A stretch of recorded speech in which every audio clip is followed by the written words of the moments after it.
Հարգելի գործընկերներ, սիրելի հայրենակիցներ, մինչև ամփոփիչ ելույթին անդրադառնալը մի կարևոր ընդգծում անեմ, որպես տղամարդ ատում եմ կամ առնվազն չեմ հարգում տղամարդու մեջ 3 հիմնական հատկանիշ. արդարանալ ինչ որ մեկի առաջ, հրաժարվել իր նախկին խոսքերից եւ ճիշտը չասել։ Հետևությունները թողնում եմ ձեզ։ Ինչու ընտրել ինձ որպես հանձնաժողովի նախագահ, խնդրում եմ լռեք, այդ թվում եւ կանայք, թող լռեն։ Կանայք, ներողություն եմ խնդրում, կներեք։ Ինչու ընտրել ինձ հանձնաժողովի նախագահ, ընտրության իրավունքը ձերն է, ես առանձնապես չեմ տառապում այն ցանկությամբ, որ դառնամ այս հանձնաժողովի նախագահ, բացարձակ ոչ, դա քաղաքական որոշման խնդիր է, ես ենթարկվել եմ քաղաքական որոշմանը մեր թիմի, մեկ անգամ եւս շնորհակալ եմ պարոն Կարապետյան ինձ վստահելու համար։ Ես ունեմ անցած ճանապարհ, դասախոսական փորձ, գիտական եւ գործնական գիտելիքներ, երկար տարիներ բարեխիղճ ձևով ծառայել եմ պետական համակարգում։ Հարգելի հայրենակիցներ, հարգելի գործընկերներ, կարծում եմ դուք այնքան բանականություն, այնքան ինտելեկտ ունեք, որ նայելով իմ կենսագրությունը ակնհայտ է դառնում, որ չէի կարող կոռուպցիայի մեջ թաթախված լինել, աշխատելով այն ստորաբաժանումներում, որ ես ներկայացրել եմ։ Ինչ վերաբերում է միամիտ եմ թե միամիտ չեմ, խոսքը վերաբերում է նրան, առանց արդարանալու եմ սա ասում, որ իմ հայտարարագրի մեջ պարզ գրված է։ Խնդիրը ո՞րն է, եթե կա փաստաթղթավորված փոխառություն, դա հետ պետք է վերադարձվի։ Հիմա դուք ձեր հարցը խնդրեմ հստակեցնել, ինչի նկատի ունեք։ Թող իրավաբանները զբաղվեն դրանով, խնդիր չեմ տեսնում։ Շարունակեմ, անցնեմ իմ բուն թեմային։ Մեր խմբակցության ղեկավար պարոն Կարապետյանը խոսել է լիբերալ տնտեսության եւ նաեւ պետական ագրեսիվ միջամտության մասին, եւ դուք անընդհատ հարցնում եք, թե արդյոք համաձայն եմ, այո, համաձայն եմ, եւ կան երկրներ կամ միջազգային փորձ, որոնք անցել են այդ ճանապարհով։ Մասնավորապես Հարավային Կորեան, Սինգապուրը, Չինաստանը, որտեղ 60-ական թվականների նույն Հարավային Կորեան ամենաաղքատ երկրներից մեկն էր եւ պետական ագրեսիվ միջամտությունից հետո այսօր ամենալիբերալ տնտեսություններից մեկն ունի։ Ինչ վերաբերում է 0% հարկին, պարոն Թունյանն ասաց, որ էֆեկտիվ դրույքաչափը դարձել է 2.7%, եթե չեմ սխալվում կամ էական չի, մեր առաջարկի շրջանակներում մենք այլ տեսլական ունենք, բացի այն, որ լուծենք սոցիալական խնդիր, նաև ազատենք տնտեսվարողներին վարչարությունից, ավելորդ ծանրաբեռնվածությունից, այսինքն այդ կշռված ավելի շուտ էֆեկտիվ դրույքաչափին հասնելու համար տնտեսվարողները ստիպված են մի հսկայական վարչարական ճանապարհով անցնել, որպեսզի կարողանան ծախսերը հիմնավորել, որպեսզի ունենան այդ էֆեկտիվ դրույքաչափը։ Եվ ցավոք սրտի մեր տնտեսության կառուցվածքը այնպիսին է, որ գերակշիռ են ծառայություն մատուցող ընկերությունները, որոնք այդ ծախսերը նվազեցնելու հնարավորություն չունեն ցավոք սրտի։ Եվ ստացվում է, որ այդ հարկային փոփոխությունների արդյունքում գերակշիռ մասը հայաստանյան տնտեսվարողների վճարում է 10% շրջանառության հարկ։ Եվ ուստի մենք այս բարեփոխումը, այս նախագիծը ներկայացնելով ցանկանում ենք մեր տնտեսվարողներին, սիրելի հայրենակիցներ, ձեզ, ովքեր վճարում եք շրջանառության հարկ, ազատել նաև ավելորդ վարչարությունից, ինչը լիովին հնարավոր է։ Աղքատության մասին, սիրելի գործընկերներ, ուրեմն իմ գործընկերը նշեց, որ այդ լիովին համաձայն է, որ աղքատության բարձր մակարդակ կա։ Հարգելի հայրենակիցներ, սիրելի ժողովուրդ, խոսքս ուղղում եմ ձեզ բացատրեմ ինչի մասին է խոսքը։ Մեր գործընկերները չեն ասում, ես երեք ասացի, երբ ուշադիր չեք եղել, մեկ անգամ եւս կրկնեմ, Հայաստանում աղքատ չեն համարվում 54,000 եւ ավել դրամ ունեցողները։ Ես ավելի լավ առաջարկ ունեմ, հարգելի գործընկերներ։ Եկեք այդ ցուցանիշը փոփոխենք,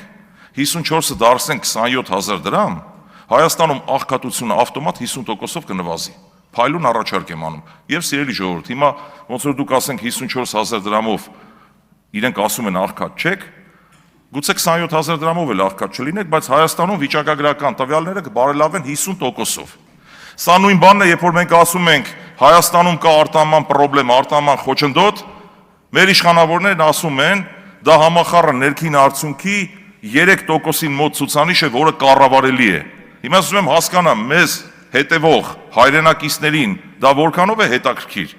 Դա նույն բանն է, որ այն անեկդոտի նման, ասում է, եղբայր, այսօր երկուշաբթի է թե ձմեռ, ասում է, չգիտեմ, ես հեծանիվով եմ։ Մոտավորապես այս իրավիճակի հետ մենք գործ ունենք, երբ մարդը փաստի առաջ կանգնած չի կարողանում ապրանք արտահանի, մենք ասում ենք դա համախառն ներքին արդյունքի 3%-ին մոտ է եւ կառավարելի է։ Գոյություն ունի շոշափելի ռիսկ, շոշափելի վտանգ մեր տնտեսվարողների համար։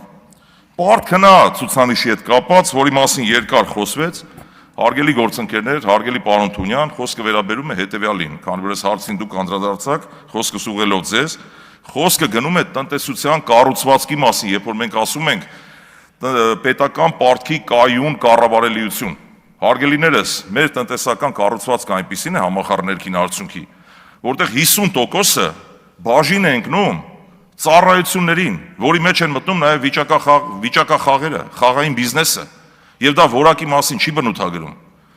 Երբ որ Սիսակ Գաբրելյանը, պարոն Գաբրելյանը հարցրեց, իսկ կան երկրներ, իմ գործընկերը արդեն պատասխանեց, այո, Արգենտինան, Լիբանանը, մի քանի այլ երկրներ եւս կան, որտեղ եղել է դեֆոլտ, այսինքն որ դու չես կարողանում սպասարկես պետական պարտքը, այլևս քեզ տալիս են թանկ տոկոսով վարկեր, բանկային համակարգը հարվածի տակ է հայտնվում, առավել եւս երբ որ մեր պետական պարտքի 50%-ը բաժին է ընկնում պարտատոմսերին պետական եւ կոլապսի ռիսկ է առաջանում։ Ինչ վերաբերում է բացարձակ թվերին, մեկ անգամ եւս հիշեցնեմ ուղղակի, որ անհրաժեշտություն ենք տեսնում տնտեսության համախառն ներքին արդյունքի կառուցվածքը փոխելու, որպեսզի մենք կառավարելիության խնդիր չունենանք։ Արժեթղթերի շուկայի հետ կապած, հարգելի հայրենակիցներ, ես կարծում եմ, որ մենք չունենք արժեթղթերի շուկա, սրան իմ ընտրվելու պարագայում ես կարծում եմ առաջարկ կանեմ խստագույնս ուշադրություն դարձնել, որպեսզի զարգանա նաև կորպորատիվ արժեթղթերի շուկան, որպեսզի մարդիկ ֆինանսական այլընտրանքային միջոցներ ունենան եւ բիզնեսը ներգրավման տեսանկյունից եւ սովորական քաղաքացիները, այսինքն ավանդին փոխարինող, բանկային ավանդին, ինչպես նաև պետական պարտատոմսերին փոխարինող այլ ֆինանսական գործիքներ լինեն։ Այս առումով մեր բոլոր տնտեսվարող ընկերությունները գրեթե մեծ մասը ՍՊԸ-ներ են, փակված, պարփակված, այսինքն չկա ռեալ մրցակցություն, որ կարողանա կազմակերպությունը ֆինանսական միջոցներ ներգրավելու համար թողարկի պարտատոմսեր, բաժնետոմսեր ավելի շուտ եւ ներգրավի միջոցներ։ Սա տարիների վեր անընդհատ քննարկում եւ այդպես էլ լուծում հնարավոր չի գտնել մինչ այժմ։ Հույս ունեմ, որ մեր համատեղ համագործակցության ընթացքում կհաջողվի նաեւ այս խնդիրներին անդրադառնալ։ Եվ ավելացնեմ վերջում մի կարևոր բան, այո, մենք ունենք խորը քաղաքական հակասություններ,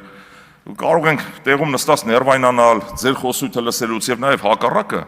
բայց ինձ համար կա նաեւ հակառակ կարմիր գիծ, ամենայն պատասխանատվությամբ ձեզ վստահեցնում եմ, այդ կարմիր գիծը այս տվյալ հանձնաժողովի գործառույթներն են։ Այսինքն այս գործառույթների շրջանակներում, որը վերաբերում է բյուջեին, բանկային համակարգին, հարկաբյուջետային քաղաքականության ընդհանրապես, ես համարում եմ, որ ճիշտը կոնսենսուսային մոտեցումն է։ Գուցե օրինակ ասենք, չգիտեմ, եկեղեցու հետ կապած, քարտեզի հետ կապած, բնականաբար մենք ունենք տարաձայնություններ։ Եվ վերջում ավելացնեմ մի բան, որ երբեք չեմ ամաչում իմ ապրած կյանքի համար։ Ինչ որ ասում եք, որևէ բանից չեմ հրաժարվում։ Այո, մեկ Հայաստան կուսակցության անդամ եմ եղել։ Այո, այդ կուսակցության գրանցման հետ խնդիր կար։ Ես արդեն դուրս եմ եկել այդտեղից։ Ուղղակի նախապատմությունը։ Որևէ հակապետական գործունեություն չի իրականացրել այդ կուսակցությունը։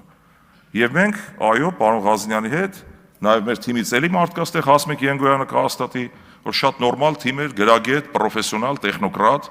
ուղղակի չստացվեց։ Ինչ վերաբերում է երկրորդ նախագահին եւ առհասարակ ընդհանրապես իմ խոսքերին ու մասին ինչ եմ ասել, դարձյալ չեմ հրաժարվում, որովհետեւ այդ պահին համապատասխան ժամանակահատվածում ես տեսել եմ հնարավորություն, որ այդ քաղաքական միավորը կարող էր ինչ-որ բան փոխել երկրում, համարել եմ, որ ճիշտ է դա։ Այն ժամանակ չկար պարոն Սամվել Կարապետյանի ուժը, որը որ իմ կարծիքով, իմ պատկերացումների մեջ ավելի մոտ է իմ արժեքային համակարգին։ Հիմա ես չեմ թերագնահատում, բայց ամեն դեպքում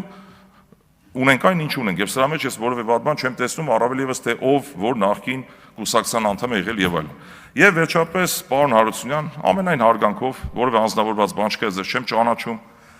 Ես հպարտ եմ իմ հորով, ես չգիտեմ դուք ինչ եք ակնարկում, որ ունեմ իմ հոր նման հայր, բոլորը շատերը ճանաչում են, եւ ես երկրում լուրջ ավանդ ունեցող մարդկանցից մեկն եմ, չգիտեմ դուք ինչի նկատի ունեիք, մնացած բոլոր